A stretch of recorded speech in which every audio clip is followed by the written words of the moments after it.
What is nanotechnology, and why should you care? Before we get too technical, try this. Pick up something that's close to you. Anything. It might be a glass, or a smartphone, or even a t-shirt. It doesn't really matter what. Now, think about what this thing does well. It could be holding water or chasing Pokemon, or if you're thinking about that t-shirt, making you feel awesome. Then think about what it doesn't do so well, perhaps smashing when you drop it, or running out of power just when you need it, or thinking about that t-shirt still, smelling of BO after you've worn it for a couple of days. It might not be obvious, but all of these things, the good stuff and the bad, depend on the individual atoms that make up the things around us, and importantly, how they're put together. It's a bit like a car working because of how all the individual bits are arranged. It's not just a case of having 4 wheels, an engine and a steering wheel. They all have to be in the right place if you want a car that gets you to where you're going without falling apart. Of course, atoms are a bit smaller than the wheels on a car, but the same idea holds. How the different atoms in something are arranged can affect things like how strong or how weak it is, or if it conducts electricity, or if you can see through it, or even what it feels like. In fact, pretty much anything that the stuff around you does, it does because of how all the different atoms it's made of are put together.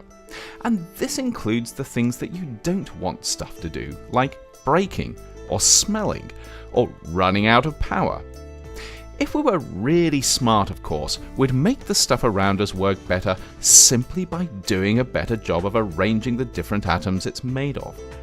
And if we were smarter still, we could make totally new stuff by putting atoms together in ways that we'd never done before.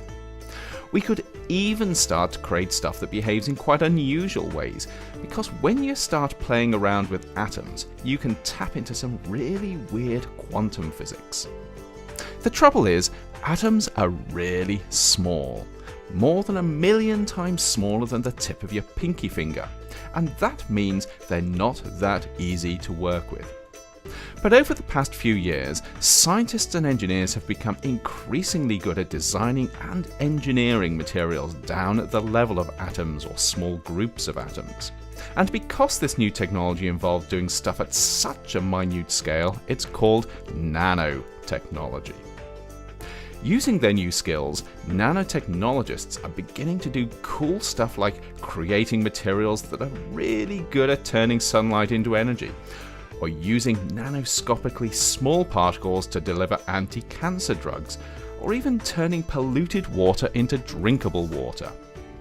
They're even finding new ways to make glass that doesn't break when you drop it, batteries that last longer, and even t-shirts that smell fresh after you've worn them for a few days. This is really powerful tech.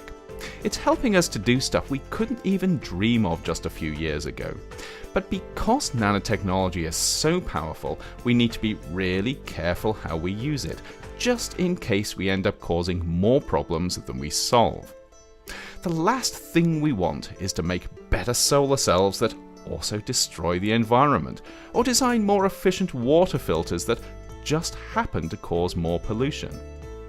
Because of this, scientists and others are working hard to make sure we develop and use nanotechnology responsibly. But this isn't just down to nanotechnologists.